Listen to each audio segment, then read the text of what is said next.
All right. Good day, ladies and gentlemen. Thank you for joining me on another great episode of your favorite political talk show, The Truth with Ben Jokes. Now, the APC will never cease to amaze me. When you think you have seen the last of their atrocities, they will come up with fresh ones. Nigerians are preparing for perhaps the biggest protest ever in our history, and the issues leading to this protest are well known to government. Not only are they well known, the government has ample time to begin to show in physical terms that they have what it takes to fix the problems. But instead, they have decided to spend several billions of naira to silence the voices of the people. Everything is propaganda to them. They paid traditional rulers to convince Nigerians not to protest. That propaganda failed woefully. They paid Muslim and Christian clerics to try to convince young people not to hit the streets, but young Nigerians turned on religious leaders and humiliated them, and that propaganda also fell to the ground, including an Islamic cleric from Sudan. They finished him. The APC paid some Yoruba groups to use bigotry to, try to disrupt the protest, but those group members, after taking millions, turned around and backed the protest. Even APC governors have not been spared when they spoke against this ENDbadGovernance protest coming up, saying that their gimmicks and threats are not likely to stop the people from hitting the streets. Tinubu and APC came up with another wicked plan, which backfired into the protest going on in Osun State right now. Before I show you the video of that protest explaining how the wicked move of government to prevent the August 1st protest backfired, let me quickly show you this video that further proves that Nigeria is not coming out of this quagmire anytime soon. Tinubu's ideology, his cabinet, and everything is the same as that of Buhari. As a matter of fact, it's worse. The wickedness and the ignorance of his cabinet is worse than that of Buhari. See the video. An insight into the plans of government, realistic plan. And I tell you as a member of the cabinet, this particular president is working so hard. So, Minister, let me jump in now. So, you are aware, Minister, that people are hungry in this country? That people are hungry? Yes, of course. And there is a mass poverty in this country. Mass poverty? Yes. Well, poverty is a relative word. Minister, let me give you the statistics. About 135 million Nigerians are multidimensionally poor, and poverty in several areas of their life. What is the source of just for a moment, Minister. And it's also a given statistics that over 70 million or about 80 million Nigerians cannot even afford to feed themselves with about $1 per day. And these are statistics staring us in the face. There are a lot of people who are unemployed, and the fact that what they end before President Bola Tinubu got into office, that has been messed up 1 year later. And the indices, if you want me to read it out, I'll read it out and we'll put it on the screen. That if you are saying that the president has capacity, how do you convince Nigerians that the president that they voted for, all the indices are in the negative, economically speaking? The price of commodities have gone south. Things have skyrocketed. Inflation rate has moved over 10 digits. Headline inflation moved over 10 digits. Unemployment rate, and you can go on and on. All of the indices are in the negative. How do you convince, sincerely, Honorable Minister, Nigerians who are watching tonight, to tell them that this government really has the capacity to meet their demands and their yearnings? Okay, let me tell you this. I'm happy you read your statistics, even though you didn't tell me the source of your statistics. No, you said yes. No. Hold on, Shem. But I want to tell you this. Economy, it's not built overnight. It's easier for things to be destroyed than to be built. The fact remains, what you see today is an accumulated mismanagement over the last 100, 60, 40, 30, 20 years. But the decline in the last 1 year is escalating badly. Because there are key fundamental decisions that must be taken. Let me tell you, you can't go through surgery at that point and not expect a level of pain. But what happens after the operation? What happens after the surgery? I tell you this as an individual. I personally believe Nigeria is going through a surgical process. That is the truth. Now, that was the Minister of Interior, Olubunmi Ojo, in an interview there. And did you see the reaction of that minister to the issue of hunger and poverty in Nigeria just at the beginning of that video? They said hunger. He said hunger. Sheung said there is mass poverty. He said poverty is relative. So a minister trying to argue with the phenomenon of poverty and hunger in Nigeria. And when the numbers were read out to him, he began to question the source of the information. He began to question the source of the statistics, and Sheung told him NBS, National Bureau of Statistics, so he does not even know what is going on in the country. How can you then turn around and tell me that you are working tirelessly to fix problems that you don't even believe exist? You were caught arguing there. This is not me making things up.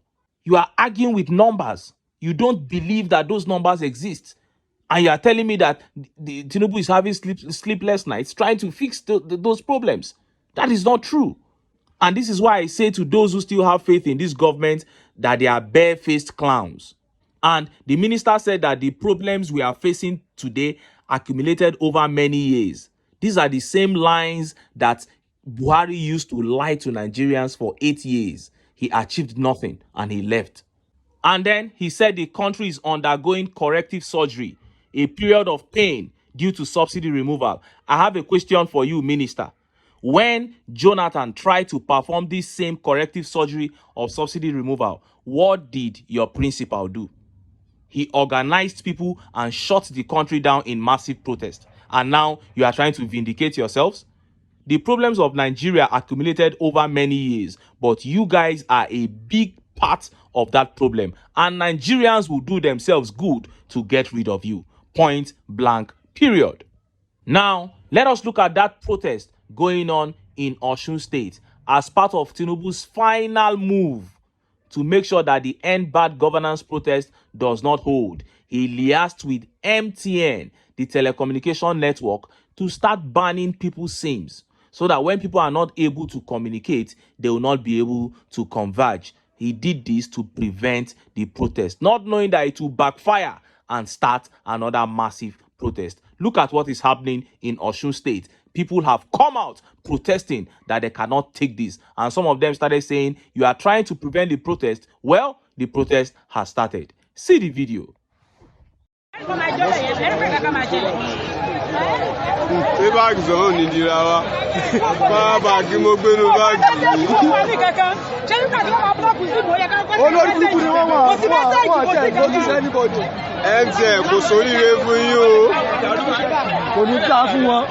Protest ti bẹ̀rẹ̀ náà ní ayé wọn ti tàbí ẹ̀lẹ́bí náà jẹ́ àṣẹ́mìíràn yà kọ́ sí kan protest orí wọn burú olú àmúrúgbẹ́ protest ti bẹ̀rẹ̀ ṣùgbọ́n wájú orúgbẹ́ sọ́gbà mọ́ padà bọ̀ sọ́nà gbogbo bí náà orúgbẹ́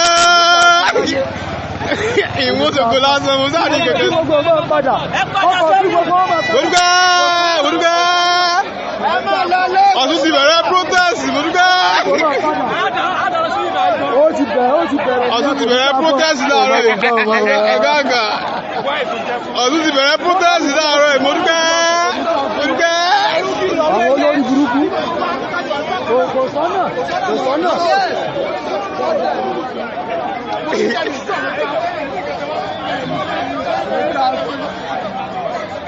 àwọn olórí burúkú tí bá ti rálá sí sálárì èébí ò ti pa wèrè sí mílà yàá sí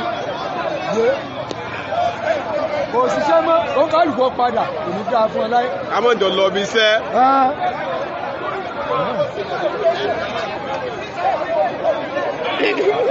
bàbá yìí. You saw that. The APC liaising with network providers to block SIMs so as to disrupt protest logistics. But look how their plans backfired. And I just received info that this is already happening in several other states. I don't know who advises these APC guys. Their advisors are not smart at all. And look at how Nigerians reacted. Let's take some of the tweet reactions. This tweet by Odumodu here says, for me, anything can be the trigger for the hunger protest. Thank you, MTN. And Sadiq replied him. He said, on the contrary, the government's plan was to use SIM block to distract people from protest. Unfortunately, the protest might start from MTN office. Frustration is a recipe for disaster. And Larry Angel here says APC's handiwork. That is it. And this tweet here says, and so it begins, triggered by MTN. Oh, and Adekunle Christmas says, is MTN working with Tinubu to frustrate real protesters? Why is it this moment when things are not in good condition? Actually, they are working with him. And this tweet here by Gbadamosi Wale says, let the protest start from here. Nothing is working under APC and bad governance. And this tweet here by Ire Mide says, it is tactics that at MTN adopted thinking it will stop people from protesting. How come MTN hasn't been banning people's phone numbers for the past 2 months? Nothing criminal government can do to keep power. All the money used to hire people not to support protest will go a long way providing good governance. They don't think that way. They don't think that way. They want to keep the people defeated and subjugated. They are not thinking of liberating the people with good governance. It's not their forte. Anyway, that is the APC doing everything possible to prevent protest except the right things. And let me tell you something that most Nigerians haven't, envisaged yet. Even the politicians have not really thought about this. There is going to be another protest, or better still, other protests after this one. Those ones will have neither dates nor hashtags. It will still be dominated by youth, but this time around, no ethnic group will be left out. The poverty that I foresee is going to further unite Nigerians beyond what words can express. I'm telling you. By this time, a bag of rice is going to sell at around like 120,000 to 130,000. Mudu of Gari will be selling for over 2,000 naira. All the security agencies that they are able to bribe now to, threaten people and all that, all those things will not be able to work again by that time. Because they just come out and everything they talk about is just lip service. They don't do the work. Because if they are doing the work to make the economy better, we will see it. They are not putting in the work and the economy is getting worse. Worse by the day. It will come to a point where nobody will be able to sit down and defend government either on air or on the streets anymore. And at that point, just the slightest of things will just trigger a protest. And you will see that everybody will fall in. Most people that are hungry will fall in. We just need less than 10% of hungry Nigerians to fall in. And all the reforms that common men have been talking about will fall in place. I'm telling you. And the most important, I keep saying, is the electoral reform. If we are able to fix our electoral system in a way that we elect our own leaders, we have solved more than 60% of our problems. I don't want to talk about Kenneth Okonkwo. Some people are saying, you are not saying anything about Kenneth Okonkwo that left the Labour Party. To me, it is not a big deal. Kenneth is one man and he's a politician. He left the APC to join Labour Party. And now he has left Labour Party. Let him go back to the APC. It is clear it's money he's looking for. He's looking for somebody to give him money. Maybe he wants to produce a blockbuster movie. I don't know. Let him do whatever he wants to do. He's just one man. Let him go. After all, what did he contribute to the Labour Party? The interviews that he goes to Arise and other places to do, I can go there and do as much as he does or even better. So the principal is Peter Obi, and because people are saying Obi should learn how to play dirty, he should learn how to play this game, you were never a supporter of this man. Because if you are telling him to learn how to be smart, to learn how to play dirty, to learn how to, go through the wires, it means you never even knew the reason for supporting him. Those of us who back him are backing him because his hands are clean, because of his integrity, because he does not do dirty politics. And you cannot play dirty and expect to get in there and sanitize the system. So I don't just even want to talk about Kenneth. Nobody should bother me about Kenneth.